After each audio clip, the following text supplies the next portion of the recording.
दोस्तों वैसे तो आपने आज तक बहुत सारे सुपरनैचुरल पावर्स वाले ड्रामा देखे होंगे, लेकिन आज जिसकी बात हम करने वाले हैं वो मिस्ट्री से भरा हुआ है और प्लस सुपरनैचुरल पावर्स भी हैं उसमें बहुत सारी, जिसमें एक नॉर्मल लाइफ जीने वाले इंसान के साथ खतरनाक हादसा हो जाता है और उसे एक सुपरनैचुरल पावर मिल जाती है जिसके साथ काफी सारी मिस्ट्रीज जुड़ी हुई है। और आखिर उसे ये पावर मिली कहाँ से और इसका वो किस तरह से यूज करने वाला है, जानने के लिए वीडियो को पूरा जरूर देखिएगा क्योंकि वीडियो काफी ज्यादा इंटरेस्टिंग होने वाली है।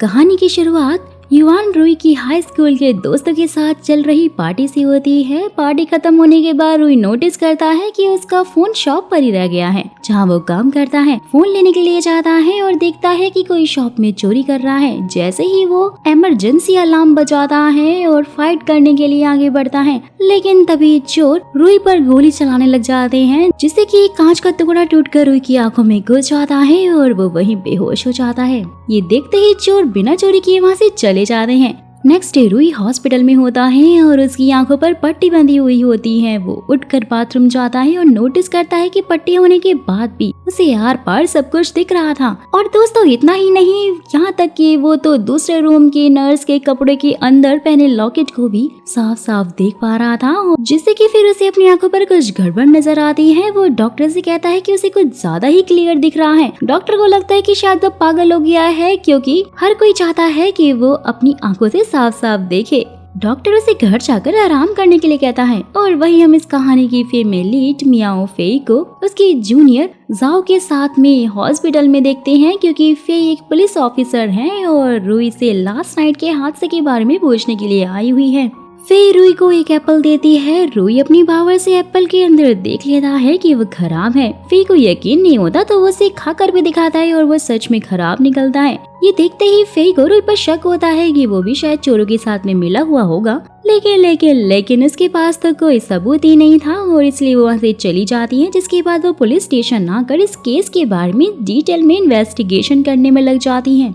नेक्स्ट सीन में शॉप के ओनर ने रुई को उसकी जॉब से निकाल दिया था कल रात हादसे की वजह से। और उसके बाद अंकल डा रुई से उसके फ्यूचर प्लान्स के बारे में पूछते हैं, जिससे कि रुई उन्हें बताता है कि उसे आगे कोई बिजनेस करना है। तो अंकल डा जो कि हिस्ट्री के प्रोफेसर है और पुरानी चीजों की काफी एक्सपर्ट हैं, वो उसे अपना लकी चार्म वाला ब्रेसलेट देकर वहाँ से चले जाते हैं। और दोस्तों इससे यहाँ पर हमें रुई की दूसरी पावर के बारे में पता लगता है कि वो भी किसी भी चीज का इतिहास जान सकता है, यानी कि वो चीज कब बनी और उसका मालिक कौन था, सब कुछ। नेक्स्ट सीन में रुई अपने बेस्ट फ्रेंड यून के साथ में होता है और यून उससे उसकी आगे बिजनेस की बात कर रहा होता है और रुई बुक लेकर बैठा हुआ होता है। और यहाँ पर ये भी पता लगता है कि वो कोई भी बुक बिना खोले ही पढ़ सकता है। क्या बात है, इसके पास तो कुछ ज्यादा ही अमेजिंग सुपरनैचुरल पावर्स हैं। तो फिर नेक्स्ट डे यून और रुई एक एंटीक मार्केट के एक पुरानी बोतल टाइप की चीज को बेचने के लिए जाते हैं क्योंकि उसे लग रहा था कि काफी कीमती है और उसे वो हाउस रेंट देने की सोच रहा था। लेकिन भाई कोई भी शॉपकीपर उसे खरीदने के लिए रेडी नहीं था। और काफी ज्यादा घूमने के बाद एक शॉप ओनर उसके पास 5 युआन देने के लिए तैयार भी हो जाता है कि तभी रुई की नजर उस आदमी के हाथ में पकड़ी हुई एक प्राचीन बोतल पर पड़ती है जो कि बाहर से ब्लैक थी, लेकिन रुई अपनी पावर से उसका असली रंग यानी लाल रंग देख लेता है और 600 युआन में उसे खरीद भी लेता है कि तभी उसके पास क्वीन ये बिंग और फांग वे नाम के 2 रिच पर्सन आते हैं। ये बिंग उस बॉटल को खरीदने के लिए कहती है, लेकिन ओनर बोलता है कि अब वो तो रुई ऑलरेडी ले चुका है और अगर आप चाहें तो आप उसे खरीद सकती हैं। जिसके बाद सभी लोग एक बड़ी एंटीक की शॉप में बैठे हुए होते हैं जहां यून फांग से उस बोतल की कीमत 5000 युआन मांगता है। तो फांग ये सुनकर बोलता है कि इस छोटी सी काली बोतल की आखिरकार इतने सारे पैसे किस खुशी में। रुई फिर उसे बताते हुए कहता है कि ये लाल है। तो फांग हंसने लग जाता है कि तभी वहाँ पर अंकल डा आकर उस बोतल को चेक करके बताते हैं कि ये सच में लाल ही है, लेकिन ये बहुत पुरानी होने की वजह से काली पड़ गई है। और ये सुनकर तो फांग फिर उस बोतल को 8 लाख युआन देकर खरीद लेता है। जिसके बाद रुई अपने कुछ पैसे यून को उसके लोन और रेंट के लिए भी दे देता है और अपनी पावर के बारे में सोचने लगता है। वहीं दूसरी तरफ जहां उस रॉबरी में मिली एक गोल्डन आई की आर्ट को देता है और बताता है कि उसके दादा गुटियन फैंग हिस्ट्री एक्सपर्ट है। और ये सुनते ही फेई तो जाओ के साथ में उसके दादा से मिलने के लिए निकल जाती हैं और दादा उन्हें वो आर्ट देते हुए बताते हैं कि ये तो एक गोल्डन आईज की आर्ट है और वो भी लेफ्ट आई की है। जो कि हमेशा से ही जोड़ियों में होती है, लेकिन इसकी मार्केट में अभी कोई भी कीमत नहीं है। ये सुनकर तो फेई को डाउट होता है कि जब ये इतनी कीमती नहीं है तो चोर आखिरकार इसे चोरी करने क्यों आए होंगे। और उसके बाद जब वो लोग वहाँ से निकलते हैं तो एक चोर उनका पीछा करने लगता है। फेई ने भी उसे नोटिस कर लिया था, वो भी उसके पीछे जाती है। और वहीं दूसरी तरफ रूई और यून एक एंटीक की दुकान पर एंटीक खरीद रहे होते हैं और वो भी उसे दोबारा ऊंचे प्राइस में बेचने के लिए। कि तभी उस दुकान पर एक अमेरिकन बिजनेसमैन एक पॉट लेने के लिए आता है। शॉप का ओनर उसे एक नॉर्मल पॉट कीमती बोलकर बेचने लगता है। कि तभी रूई अपनी पावर से उस पॉट का ओरिजिन देखकर उस अमेरिकन को बता देता है कि इस शॉप पर कुछ भी एंटीक नहीं है। और ये सुनते ही वो तो वहाँ से चला जाता है। ये देखते ही शॉप ओनर रूई को वहाँ से बाहर निकालकर पैसे मांगने लग जाता है। फेई भी उस चोर के पीछे आ रही होती है और रूई उसे पकड़ लेता है। फेई फिर उन दोनों को ही वहाँ से छुड़ा कर ले जाती है और रूई से पूछती है कि वो वहाँ पर क्या कर रहा था और जल्दी में उसका नंबर भी लेकर वहाँ से भाग जाती है।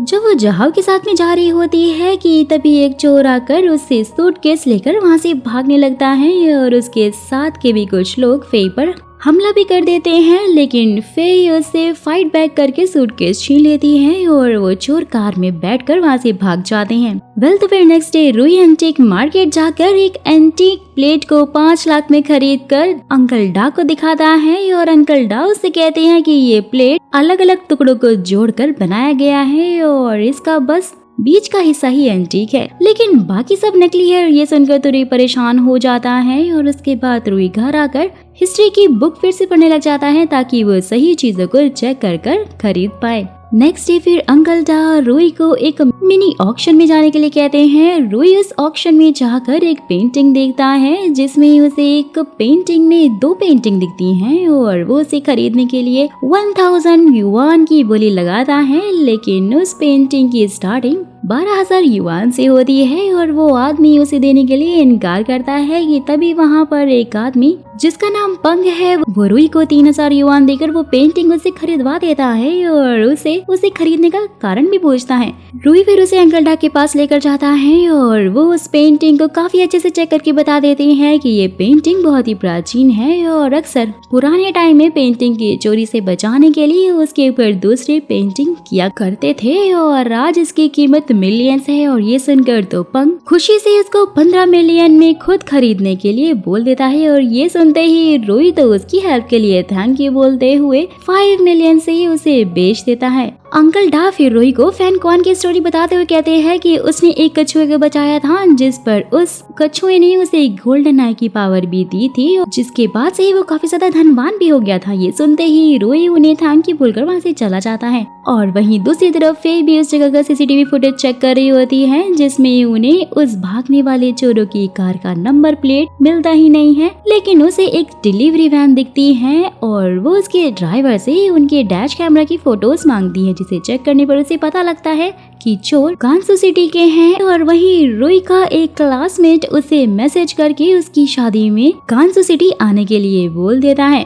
जिसके बाद रूई अपना क्रेडिट कार्ड यून को देते हुए बोलता है कि आज से मेरे सारे के सारे फाइनेंस तुम हैंडल करने वाले हो। फिर उसी टाइम पर यूबिंग भी रूई को कॉल करके नेक्स्ट डे मिलने के लिए बुलाती है। नेक्स्ट डे फिर रूई यूबिंग से मिलने के लिए जाता है जहां यूबिंग उसे बॉटल के लिए थैंक यू कहती है और साथ ही बताती है कि उसने ज्वेलरी डिजाइन की पढ़ाई की है। और ये सुनकर तो रूई भी उसे बताता है कि वो भी अभी यूनिवर्सिटी में हिस्ट्री की पढ़ाई कर रहा है। जैसे ही वो दोनों वहाँ से निकलते हैं तो फांग उन्हें देख लेता है और रूई को अपने साथ ले आता है। बोलता है कि वो उसे घर छोड़ देगा, लेकिन रास्ते में ही वो उससे इनडायरेक्टली कहता है कि वो और ये बीइंग एक रिच फैमिली से बिलोंग करते हैं, तो वो उन दोनों के बीच ना आए और उसे बीच रास्ते में उतार कर ही वहाँ से चला जाता है। बोले तो यहाँ पर उसे काफी जेलसी फील हो रही थी।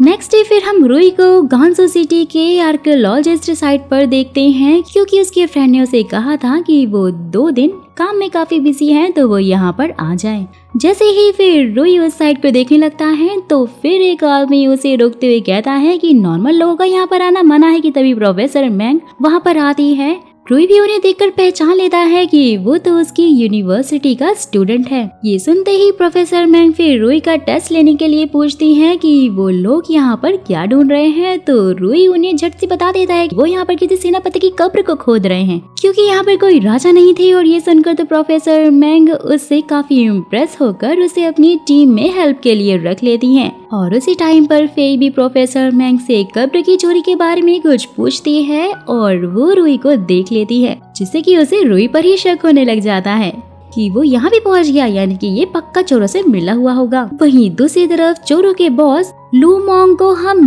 यी बिंग से बात करते हुए देखते हैं दोस्तों कि उसकी टीम जल्द ही कब्र को लूट लेंगे। यी बिंग तो उससे बस वो गोल्डन आई वाली आर्ट लेने के लिए बोल रही होती है। और वहीं जहां रुई पर नजर रखे हुए था, यून भी यहाँ पर अंकल डा के कहने पर एंटीक मार्केट में घूमने के लिए जाता है। गलती से उससे एक एंटीक भी टूट जाता है, जिस पर उस एंटीक का केयर टेकर यून से उसकी 2 मिलियन कीमत मांगने लगता है। यून फिर उस एंटीक के सर्टिफिकेट लेकर वहाँ से चला जाता है, जिसके जाने के बाद केयर टेकर एंटीक के मालिक फांग को कॉल करके बताता है कि उसने अपना काम कर दिया है। यानी कि दोस्तों ये सब तो उसकी रुई को फंसाने की एक चाल थी। और वहीं दूसरी तरफ रुई को अपनी पावर से जमीन के नीचे कुछ दिखता है और वो जल्दी से प्रोफेसर मैंग को बुलाता है। और उस जगह को देखकर प्रोफेसर मैंग कहती है कि कब्र यहीं पर होनी चाहिए थी, क्योंकि यहाँ की मिट्टी का कलर चेंज है। और उसके बारे में पास के घर पर वो पूछने के लिए जाते हैं, लेकिन वो फिर उन लोगों से बदतमीजी करने लग जाते हैं। तो फेई आकर उन्हें वार्निंग देकर चली जाती है, जहाँ पर ये पता लगता है कि सभी चोर उसके घर में ही छिपे हुए थे। वेल तो फिर नेक्स्ट सीन में फेई जहां के साथ में डिनर कर रही होती है और वहीं रुई उनके पास आ रहा होता है, लेकिन तभी वो चोर रुई के फेस पर काला कपड़ा डालकर उसे मारने लगते हैं। रुई जो कि बहुत ज्यादा शातिर था, वो भी अपनी पावर से एक चोर का फेस और वो टैटू को देख लेता है कि तभी फेई आकर उसे बचा लेती है। और फेई को देखकर सभी वहां से भाग जाते हैं। फेई फिर रुई से इन्वेस्टिगेशन के लिए पुलिस स्टेशन लेकर जाती है और चोर का स्केच बनवाने को कहती है। जैसे ही रुई स्केच बनवा रहा होता है कि तभी यून उसे कॉल करके उस एंटीक के बारे में बताता है। तो रुई उसे अभी के लिए पैसे देने के लिए कहता है, बाकी की बात वो उससे आकर कर लेगा। रुई जो कि बहुत ही शातिर है, वो अपनी पावर से उस चोर का फेस और उसका टैटू भी देख लेता है, जिससे उसे पता चल जाता है कि ये तो वही चोर है जो कि उस रात में उसके शॉप पर चोरी करने के लिए आया हुआ था, क्योंकि उसके गले में भी सेम वैसे ही टैटू था।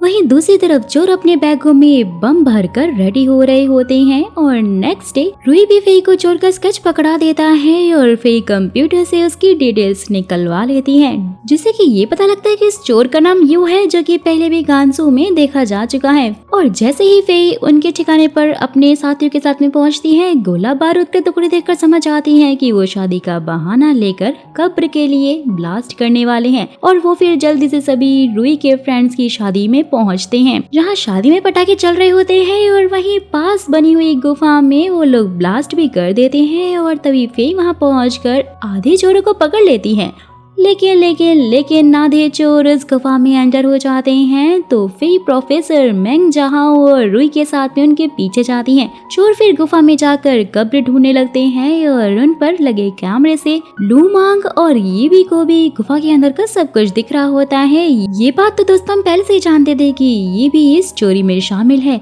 फेई ने तो यहाँ पर रुई को ही हथकड़ी लगा दी थी, क्योंकि उसे उस पर चोरों से मिले होने का शक जो था, और वो चोर के पीछे भागने लगती है। चोर भी उसको देखकर भाग रहे होते हैं और उनका पैर एक पत्थर पर पड़ जाता है, जिससे कि लोग एक दीवार के ऊपर जाकर बंद हो जाते हैं। फेई और रुई के साथ भी सेम ऐसा ही होता है और रुई अपनी पावर से वहां बने 2 बटन को देख लेता है और प्रोफेसर मैंग और उसकी असिस्टेंट को एक साथ दबाने के लिए बोलता है। दोनों के साथ दबाने से दूसरा दरवाजा खुल जाता है और वो एक नए रूम में एंटर हो जाते हैं। देखते ही देखते वो रूम तो मिट्टी से भरने लग जाता है। रुई फेई से हथकड़ी खोलने के लिए कहता है। फेई गन से हथकड़ी खोल देती है और रुई अपनी पावर से उस रूम को भी खोल देता है, जिसके बाद सब लोग उस समय के महान सेनापति की कब्र की कीमती चीजों के पास पहुंच जाते हैं, जहां उन्हें कब्र के साथ एक गोल्ड प्राचीन आर्ट और एक लैंग्वेज पेपर मिलता है।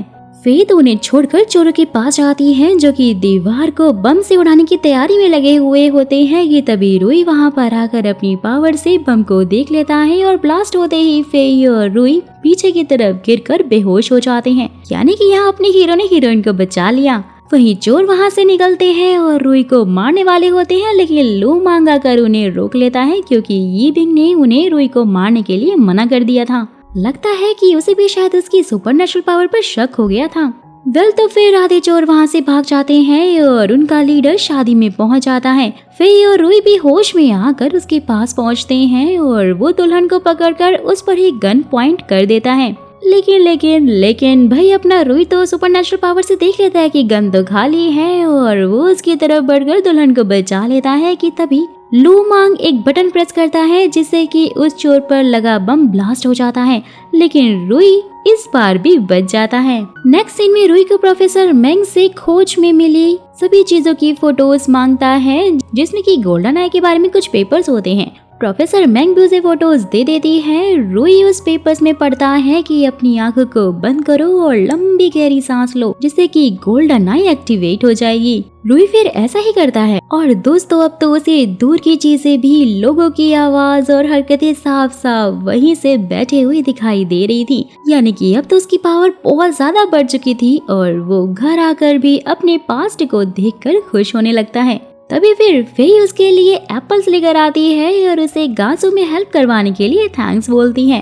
साथ ही वो उस 2 मिलियन वाले टूटे हुए पॉट को भी देखती है कि तभी रुई के दिमाग में एक आइडिया आता है और वो नेक्स्ट डे ही उसी शॉप वाले शॉपकीपर के पास पहुंच जाता है कि ये पॉट के 2 मिलियन लेकर हमें तुमने चूना लगाया है, क्योंकि वो तो इतना महंगा था ही नहीं। और शॉप ओनर बोलता है कि हमारे पास इससे भी महंगी चीजें हैं, अगर चाहो तो वो ले लो। रुई फिर उससे शर्त लगाता है कि ठीक है, अगर मैंने 1 घंटे में सबसे प्राचीन चीज ढूंढ ली तो वो मेरी हो जाएगी। शॉप ओनर भी मान जाता है कि तभी वहाँ पर ज़हाओ के भाई और दादा की एंट्री होती है। फेई भी उन्हें शर्त के बारे में बता देती है और रुई अपनी पावर से पूरी शॉप में ढूंढने की कोशिश करता है, लेकिन वहाँ उसे कचरे के अलावा कुछ मिलता ही नहीं है। जिसके बाद ही रुई की नजर शॉप ओनर के यूज कर रहे टी पॉट पर पड़ती है, जिसे देखकर वो कहता है कि ये सबसे कीमती चीज है। दादाजी भी उसको चेक करते हैं और उसकी हिस्ट्री और कीमत बता देते हैं और साथ ही वो रुई से इम्प्रेस होकर उसे कुछ दिनों में होने वाली एग्जीबिशन का VIP टिकट भी देकर चले जाते हैं। जिसके बाद रुई फिर एग्जीबिशन में लगने वाले पत्थरों के बारे में अंकल डा से सलाह लेता है, जो कि उसे कुछ बुक्स के साथ साथ बोलते हैं कि ज्यादा देखो, ज्यादा सुनो, कम बोलो और कम खरीदो। ये बात तुम हमेशा ही ध्यान रखना। रुई फिर घर आकर अपनी पावर से सारी बुक रात भर में ही पढ़ लेता है और वही नेक्स्ट डे दीन नाम का एक बंदा लू मान येमी से मिलने के लिए पहुंच जाता है कि तभी यू फोन पे उसको ब्लैकमेल करने की कोशिश कर रहा होता है, तो ये बिंग भी उसे एग्जीबिशन में बुला लेती है। और वहीं दूसरी तरफ फेई और ज़हाओ को पता लगता है कि यू हॉस्पिटल से भाग गया है और वो लोग उसे ढूंढते हुए उसी होटल में पहुंच जाते हैं जहां पर वो रुका हुआ था और वहां से ये पता लगता है कि वो तो यहाँ से एग्जीबिशन के लिए निकल गया है। नेक्स्ट सीन में सभी के सभी एग्जीबिशन में पहुंच जाते हैं, जहां फेई रुई और यून को उसकी फ्रेंड लियू जिया से मिलवाती है और यहाँ यून देखते ही उसका दीवाना हो जाता है क्योंकि वो काफी ज्यादा खूबसूरत थी। रुई भी वहाँ पर अपनी पावर का यूज करके चीजों को देखने लग जाता है कि तभी ये बिंग उससे मिलकर बात करने लगती है और ये देखकर फांग एक वेट्रेस से कहकर रुई के कपड़ों पर वाइन गिरवा देता है ताकि ये बिंग उसे दूर हो जाए। लेकिन भाई ये बिंग रुई को कपड़े चेंज करवाने के लिए ले जाती है, जिसके बाद रुई फिर से उन कीमती पत्थरों को देखने लग जाता है कि तभी यून पंग को लेकर वहाँ पर पहुँच जाता है, जो कि उसे पत्थरों की गैम्बलिंग के बारे में बता रहा होता है कि ये पत्थर अगर अंदर से किसी भी कलर का निकलता है तो उसकी कीमत उसके कलर के हिसाब से ही बढ़ जाती है और इनमें से सबसे कीमती होता है ग्रीन कलर का पत्थर और इन पत्थरों को जेड स्टोन कहा जाता है, जिसमें कि बड़े से बड़े बिजनेसमैन अपना लक भी आजमाते हैं। और ये सुनकर तो रुई अपनी पावर से एक पत्थर के अंदर का कलर देख लेता है कि वो लाइट ग्रीन कलर का है और वो उसे खरीदने के लिए बोली लगाता है, लेकिन फांग उससे भी ज्यादा बोली लगाकर उसे खरीद लेता है। जिसके बाद रुई फिर एक और पत्थर खरीदता है, जहाँ पर फांग उसका मजाक उड़ाते हुए कहता है कि तुम्हारी किस्मत पत्थरों में गैम्बलिंग का साथ नहीं देगी। फिर उसी टाइम पर अंकल जहाँ आकर कहते हैं कि क्यों नहीं देगी और वो भी पत्थर को चेक करते हैं, लेकिन उन्हें वो नॉर्मल लगता है। लेकिन फिर जैसे ही रुई इस पत्थर को कटवाता है ना, वो डार्क ग्रीन कलर का जेड स्टोन निकलता है और उसकी कीमत मिलियंस में पहुंच जाती है। ये देखते ही फांग भी अपना पत्थर कटवाता है, लेकिन उसका पत्थर पहले ग्रीन फिर व्हाइट कलर का निकलता है, जिससे कि उसकी किस्मत तो 0 हो जाती है और ये देखकर वो गुस्सा होकर वहाँ से चला जाता है। येबिंग भी वहाँ पर आकर रुई की किस्मत की तारीफ करने लग जाती है और वही लू मांग यू को एग्जीबिशन में आने से रोक देता है क्योंकि वो जानता था कि वहाँ पर पुलिस आई हुई है। कहीं और वो उसे मिलने के लिए बुलाता है और जैसे ही वो वहाँ पहुँचता है वो तो उसे मार ही डालता है। यहाँ पर रोई ने उस जेड स्टोन को 18 मिलियन युआन में बेच दिया था और अब पैसे आने के बाद युन उसे घर चेंज करने के लिए कहता है। ये सुनकर तो पंग जी उन्हें अपने पुराने खाली पड़े लग्जरी घर में रहने के लिए बोल देता है और ये सुनकर वो दोनों मान भी जाते हैं। पैकिंग भी करने लगते हैं जहाँ रूही को उसकी बचपन की फोटो मिलती है जिसमें वो अपने दादाजी के साथ में होता है, लेकिन उसके दादाजी उसे अपने बचपन में छोड़कर ही चले गए थे। उसे तो अभी भी यकीन था कि उसके दादाजी जिंदा है कि तभी रूही अपने दादाजी का दिया हुआ एक पेंडेंट देखकर याद करने लग जाता है कि ऐसा ही जहाओ के दादा के पास भी था और वो फिर उनसे मिलने के लिए जाता है और दादाजी उस पेंडेंट को देखकर बताते हैं कि हम दोनों काफी अच्छे दोस्त हुआ करते थे और ये पेंडेंट हमने उसी एक पत्थर से बनवाया था जिससे हमें सबसे ज्यादा नुकसान हुआ था और आखिरी बार मैंने तुम्हारे दादाजी को गानसुंग में एग्जीबिशन देने के लिए जाते हुए देखा था, लेकिन अब से मैं ही तुम्हारा दादा हूँ क्योंकि तुम मेरे सबसे अच्छे दोस्त के पोते जो हो। नेक्स्ट डे युन और रूही घर के सामान की शिफ्टिंग कर रहे होते हैं कि तभी येबिंग उनके लिए गिफ्ट लेकर आती है और बताती है कि वो अभी पिंजू सिटी कुछ काम के लिए जा रही हैं, जिसके बाद हम लोग साथ में डिनर पर जरूर चलेंगे। तो रूही उसे कहता है कि ठीक है, फिर तो हम लोग पिंजू में ही मिल लेंगे क्योंकि पंगजी ने मुझे वहाँ पर बुलाया जो है।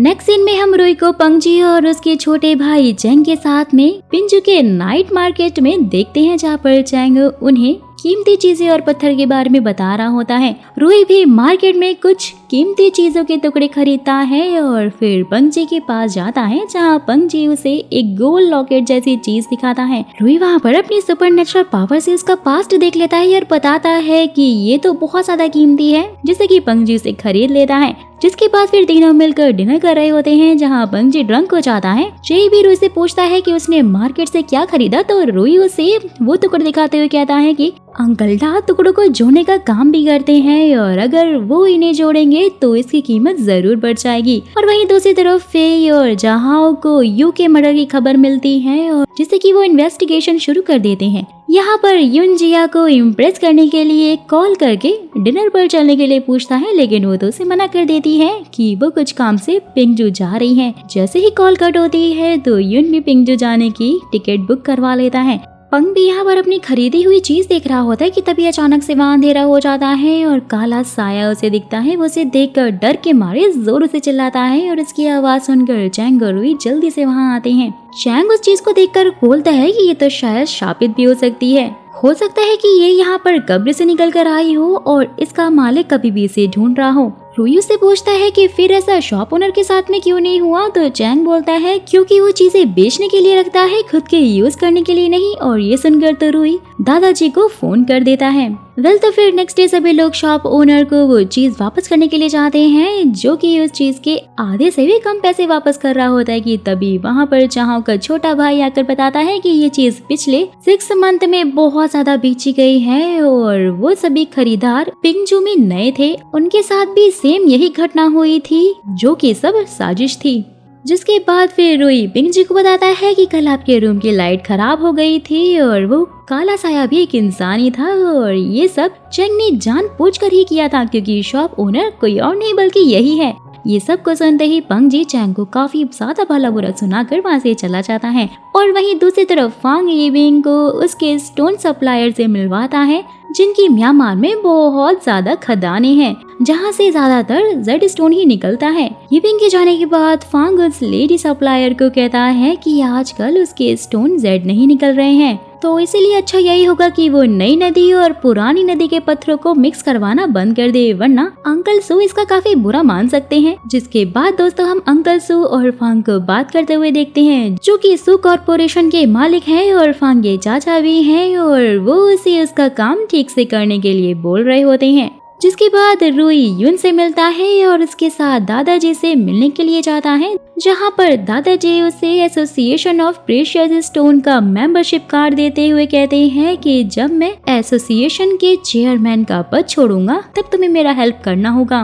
और ये सुनते ही रुई और यून खुश होकर वहाँ से जाने लगते हैं। जिनके जाने के बाद अंकल सू दादाजी के पास आकर उन्हें कॉन्फ्रेंस रूम में लेकर आते हैं। ये बिंग और फा भी वहीं पर बैठे हुए होते हैं। कॉन्फ्रेंस में अंकल सू सबको बताते हैं कि फ्यूचर में फांग ही सू कंपनी का चेयरमैन होगा और साथ ही फिर दादाजी से फांग को एसोसिएशन की मेंबरशिप देने के लिए कहते हैं। तो दादाजी रुई की तारीफ करते हुए कहते हैं कि मेंबरशिप के लिए खूबी होना जरूरी होता है। जिसके बाद फिर अंकल सू 3 डेज एग्जीबिशन का जिक्र करते हुए कहते हैं कि खूबी तो उसमें ही देख ली जाएगी। जिसके बाद फांग को किसी से कॉल पर कहते हुए सुनते हैं कि रुई 3 डेज एग्जीबिशन में नहीं आना चाहिए, चाहे फिर इसके लिए तुम्हें कुछ भी करना पड़े और तुम्हें अच्छी कीमत मिलेगी।